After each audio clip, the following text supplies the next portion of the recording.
Mikel Merino's header in the 20th minute is the only goal in this London derby as Arsenal beat Chelsea 1-0. And now Arsenal, I guess, we'll find out in a second, but I guess a glimmer of hope. Now 12 points away from Liverpool, 58, as Liverpool, of course, get ready for the Carabao Cup final against Newcastle United. But anyway, it's 1-0 to Arsenal against Chelsea. Luis Miguel Echegaray, you all know me as LME. Stevie Nicol. Stevie, 1-0 to the Arsenal, as we have heard over and over again. Give me your initial reactions over this victory.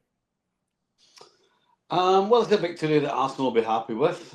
As you said, if there's any sort of glimmer coming from Liverpool to Arsenal, then they have to just keep making sure they win games. And they did that today. However, that's about all they did. You know, they weren't particularly brilliant, but certainly they were better than a lacklustre, bang average Chelsea side that I think they'd one shot at goal that the goalkeeper almost threw in. But other than that, I mean, Chelsea, I'm not quite sure what they were trying to do. I'm not quite sure where their goals are coming from, where the chances are coming from. And so really for Arsenal, it was a good win. On paper, it's a good win over Chelsea. But in terms of a performance, they weren't particularly great either, but they did enough and actually deserved to win the game. Yeah, they deserve to win the game for sure. They were more assertive over the course of that 90 minutes. We'll talk about the bigger picture things in a second, Stevie, but let's dissect the game for a second, especially in the first half. I mean, Arsenal probably would have felt that they could have scored a few more, perhaps even some opportunities here. The Cucurella incident, VAR coming in and saying that it wasn't a handball from Cucurella as Martinelli was trying to go through. Did you agree with that decision? Because I'm not sure if I did. What did you make of that part? Well, I kind of always go on the side of if you're not sure, then you can't give it. And I'm not sure. I think there's no question his arm does go towards the ball. But for me, it's arguable whether it's the classic, it was on the jersey line, you know, that old... Yeah, the top shoulder, where you put your badge in. Yeah. That old chestnut they throw out. So I'm not sure. And if you're not sure, you can't give it. But as you said, I agree. I mean, they'll be disappointed, Arsenal. For 30 minutes, Chelsea were spectators. I mean, they just gave nothing to this game. They sat in front of Arsenal, didn't particularly stop them getting in the final third.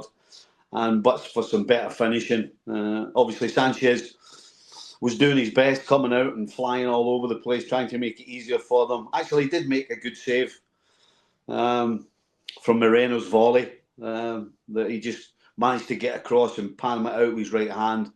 But for 30 minutes, I mean, it was just Arsenal, and Chelsea were just spectators. They'd have been better off sitting next to me and you. They came into it a little bit last 10 minutes of the game, of the first half.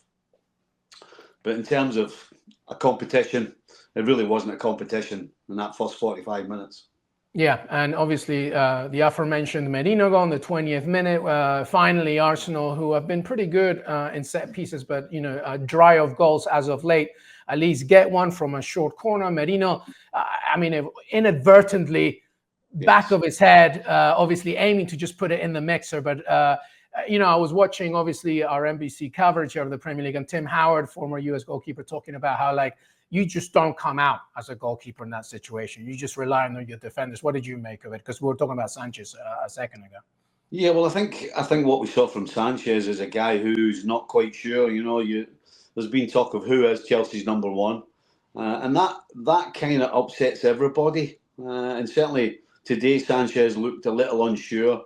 Some of his clearances were awful, and I think in general, I would suggest that Tim's talking about his starting position and then his decision making, and in too many occasions, both of those things, which, in my opinion, are absolutely key, particularly for a goalkeeper, then he got most of it wrong most of the time.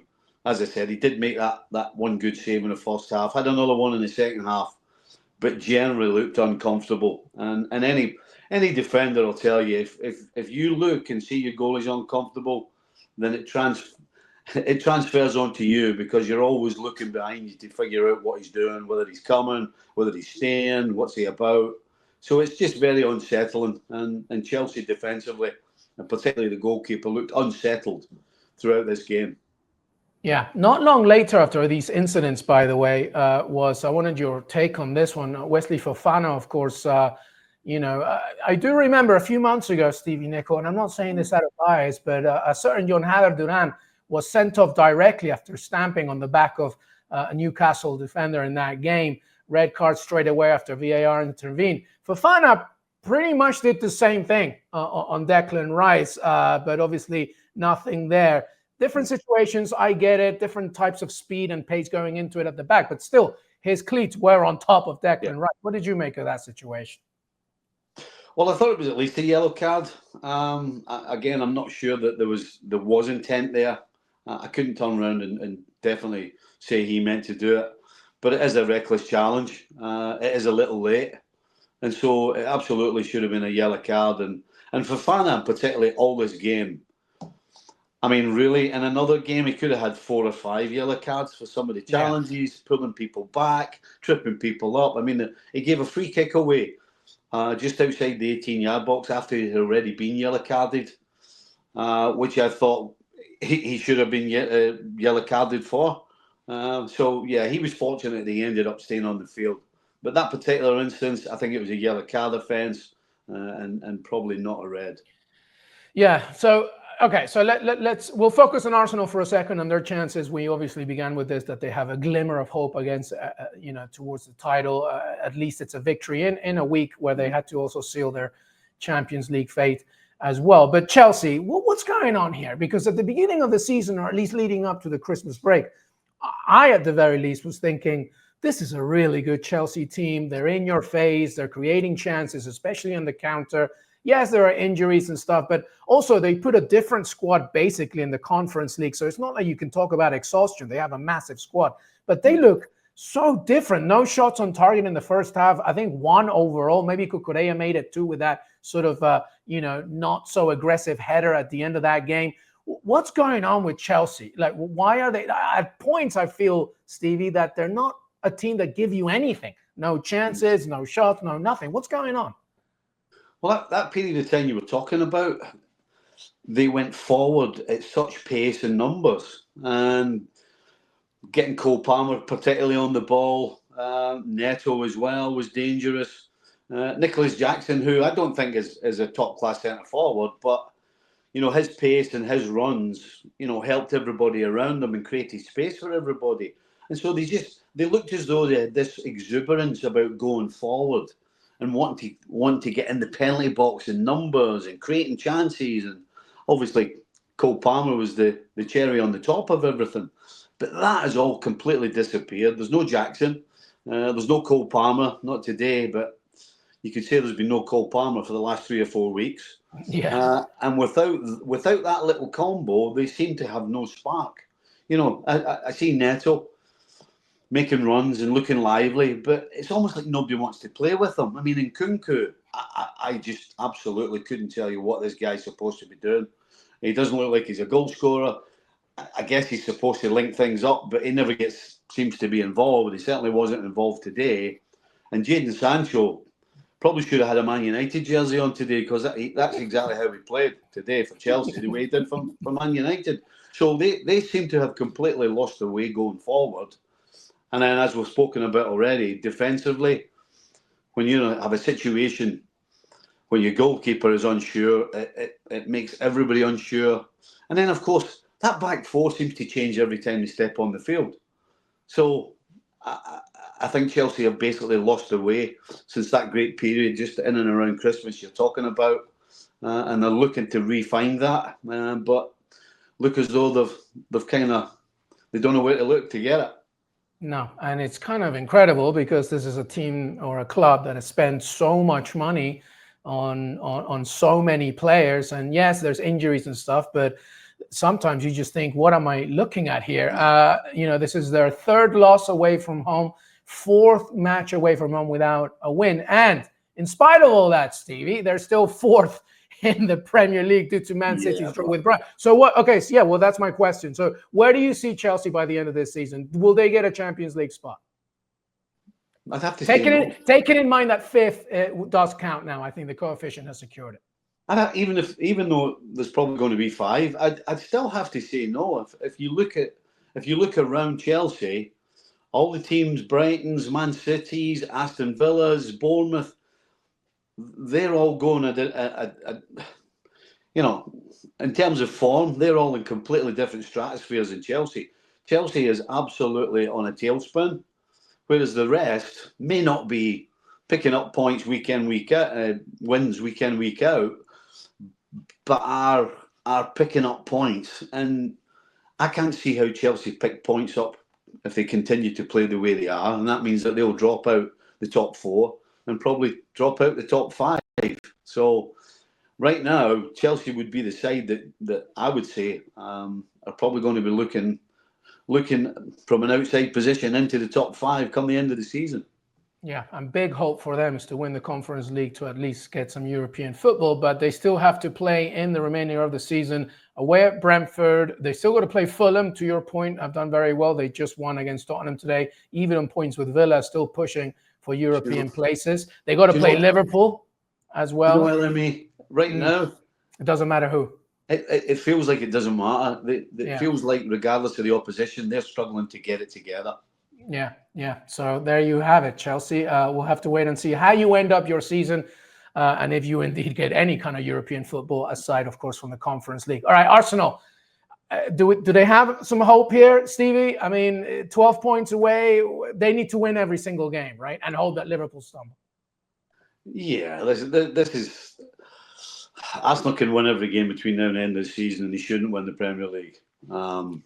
But I will say the strangest thing hit me today. I'm watching this game, and I'm thinking, are we really talking about a side who want to win the Premier League and who, by some tiny percentage, may win the Premier League?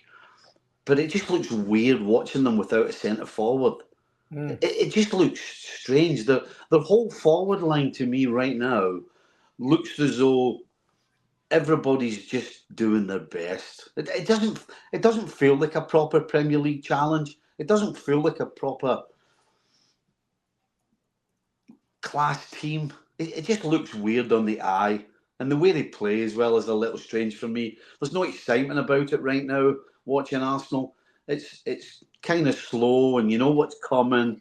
And every now and again they'll do something. And no surprise, they scored from a set piece today, from a centre forward who's actually a midfield player, and who plays centre forward like a midfield player. I mean, it just feels a little strange that a team that are going to be second in the Premier League look as though they're playing without they've got a leg missing or an arm missing or something. It just doesn't look right on the eye. But they won the game, and they've been winning games, and they'll probably continue to win games. But it seems a little off to me. Well, it's something that we've been talking about forever. Nobody needs to remember this. And this is something that I've said on this show with you here as well. If there's a difference between second, third, fourth, fifth, getting Champions League, but if you want to win the Premier League, you need strikers, you need good ones, you need solid ones. And despite the injuries, they just haven't had one. And they've had opportunities to bring real quality in, and they didn't do it. They had an opportunity to do it in January, and they didn't do it because, sometimes they think so much about this bubble of like one particular player when there's a lot of more talent out there, and they haven't done it. Can they win the Champions League at least? I don't see how they do it. You can't win the big titles without a goal scorer, and they don't have a goal scorer. Their only goal scorer you would say would be Saka. Who's coming back? Yeah. Again, he's coming back. He's been out for a long time. He's not going to have that long of the season left to go. I always think back to Mo Salah last year. Mo Salah was out for a similar type of period with his hamstring that Saka's been out. And he was not the same player for the rest of the season. He couldn't get that. He couldn't get the sharpness back because he didn't have enough time and enough games, and couldn't produce. And so, anybody who thinks Saka's just going to lace his boots up and then be the Saka that got injured, then they're sadly mistaken. That would be very unusual for that to happen. So yeah, I don't say they win the Champions League without a goal scorer.